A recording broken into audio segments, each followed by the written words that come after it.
All right. Reality is, we're going to rip through this because we don't have time to go through every note. But remember, this PowerPoint will be on the website, and you can refer back to it. Sky is not falling in Austin. It's the top of the charts on most of the categories. It has strong affordability. Literally the last to fall, the effects of the crisis. And the reason is because we missed the big run-up in the early 2000s like the rest of the nation, and that was because of the dot-com, dot-bomb. Okay? Immigration. Look at the license plates. Guess where they're moved? I moved here in 1994 because I didn't want to ride the California market down, which it did from 92 to 97, and people were crying and losing their houses and not being able to make a living. Sound familiar? Well, I moved out of California in 94 because I saw it coming. I came here and made a good living ever since. Inventory's dropping. Real market is great. These people got to live somewhere. You know, they can't buy a house. I can't buy a house. Well, great. They live somewhere. And guess what? They're renting from me. And so... solid appreciation. This was off the ofheo.gov. That's a great website. I should have it linked on my website. I'll remind myself to do that. That's the Office of Federal Housing and Enterprise and Oversight. That's where Congress goes to get their housing numbers. Okay, so 8.35 last year.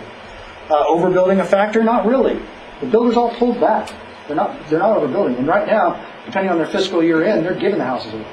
It's all about numbers, not profitability. This is a great time to buy a house from Lennar, but you don't want to do it yourself because we know, I'm meeting the president of Lennar on Thursday, having lunch with him, and so that's a relationship you wouldn't ever be able to do, but because I'm a top agent, he's going to give me the entertainment to be able to talk to him and say, hey, I'm going to help you with your move-ups, and blah, blah, blah. But what it's going to do is I see how much they're dropping these prices, $50,000, but guess what? It's really $60,000. But if you're not an agent broker that knows this stuff, so make sure you have a broker because, in anything that you do, because the seller always pays the commission, almost always. It's already paid for. Every house has the commission built in to the purchase price. And if the Lennar president, Sean, told me, he says, if I ever hear of an on-site sales agent saying they're going to be dropped, we'll cut their commission, I mean, don't bring a realtor in and we'll drop the price 3%, you'll get a better deal. He says they're fired on the spot. Because why? Because we bring them 80% of their business. And when they hear realtors being cut out, realtors hear them being cut out of the deal, so to speak, out of the transaction, word gets around real quick, especially with the heavy hitters, and we stop bringing them the customers because we're afraid they're going to get stolen. Okay, so high-rise condo market, I predicted this back in January when we had this seminar, and just be careful, right? A lot of them have pulled the plug on their projects. Okay, and the scarcity, it's spotty. Okay, you must know where your macro markets are and your micro markets are. For instance, one of my micro markets is Avery Ranch. Number one seller in Avery Ranch from the beginning, subdivision, 160 sales in that area. I know that market. Now, I don't know Circle C as well as I know Avery Ranch, but I have an expert in Circle C who's a friend of mine that I will refer you to that will be accountable to me because I'm referring you. Okay, and they know their micro market. Okay, Mo Pacnia at the back of the room here, he's going to we're going to talk about HUD foreclosures. He's a HUD foreclosure specialist. Don't bring him a client that wants what loft, what don't you do? What would you not do to say, hey, don't bring me that one? You have a short sale, they can do whatever. Yeah. We're going to talk about short sales in a second. Yeah, short sale, yeah. I talked to him and he said, hey, I got a short sale up. He goes, just like he did there. I'm not going to take it. I'll talk about that. Okay, so here's our charts, just to go. Here's the coast, and here's Texas. This chart made me a lot of money when I brought this out to California and finally showed people this is what's going to happen, and it did. It continued. California, the steeper the climb, the faster the fall. And Texas kind of was on counter cycles.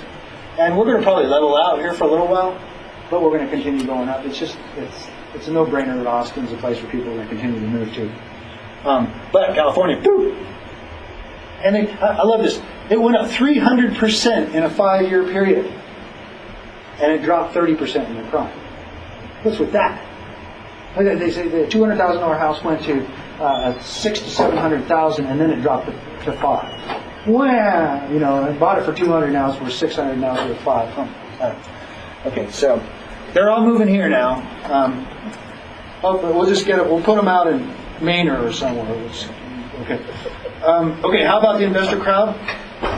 This was my old PowerPoint. It said mixed. Right now, I said toast.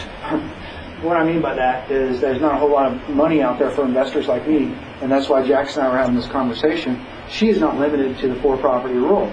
So we're having a conversation on Monday, and my tax returns are getting to her because I'm ready to pounce on some opportunities, and regular banks, lending companies that are backed by Fannie and Freddie won't give me the money. Okay. And how's the mortgage crisis affect the market? This was back in January again. Stay tuned. Wow, what a difference. And don't stay tuned to the media because it's not good information. All right, 4-property limit, not limited by amplifies. Deal has the crisis accepted the perception in the psyche. That's what you got to get over. Because everybody's running scared. That's what did Warren Buffett say? Buy when buy when people are fearful. It's time to buy. Okay, fiction versus fact. Lending is frozen. No way. Other than us, primary borrowers and first-time home buyers and all that, all kinds of loans out there for you. Don't think it. There's plenty of loans available, especially for primary home loans. They want these properties moving. Government wants them. Real estate market will get worse. Put a question mark there because I don't want to tell everybody. I don't know exactly what's going to happen, but it's a buyer's market. That's when you buy. Don't try to time the market like we talked about. Don't try to time it. Just buy good property at a good value and hold on to it. Okay, and real estate is a fiction. Real estate is a bad investment. There's never a bad time to buy the right home. Bottom line. Never a bad time to buy the right home for you. All right, I'm going to rip through the rest of these because this is really, really when should you refinance? When it makes sense. And the way it makes sense is get with a trusted partner like Jax and say, here's what I got. What can you get me? Does it make sense? Economic. Bottom line. Should not trust, do not chase interest rates. I love these people, like in the realtor side of things, they get on the internet because all of our websites have access to all the properties for sale now, right? So you get people running around looking at houses, and they get realtors to open up doors that from all over town coming to open up doors for these people. They're trying to become real estate agents because they've got a little bit of knowledge about the internet. Now, would you go to you need a CPA, you need a tax return done? Are you going to just go to the internet and say, hey, look, got all these tax forms now. We don't need the expert. We can do it ourselves. Now, get the expert. You're paying for their fee anyways in the sales price of the house, or the seller's paying for their fee. Should you go to a banker, a broker, or a credit union? It doesn't matter as long as they're trusted. They're going to get you a good deal if they're a trusted advisor. See, I'm missing anything. Okay. Oh, don't go to the internet lenders. Oh, yeah. Oh, loan. This is a big deal. Modifications. Okay, you may not even have to refinance your loan at all. You can do what's called a modification. That's where they just write the loan down.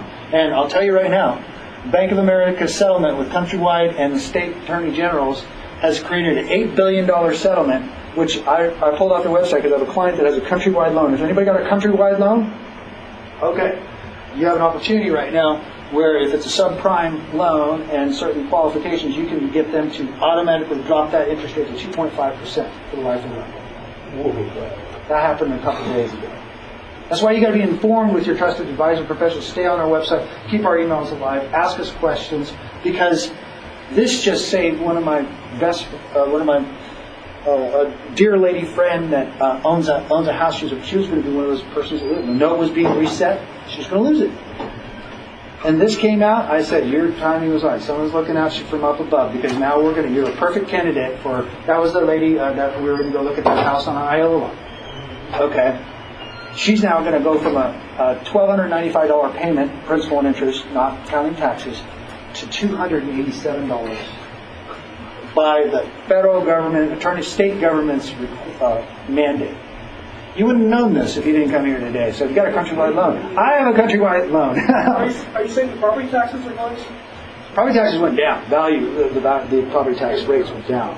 Yeah, we have a whole seminar on that too. But what I'm saying is that there's principal, interest, taxes, and insurance. Her payment, just the mortgage payment, the loan payment, was $1,295. Is now going to be $287. Saved her house, saved her family. So.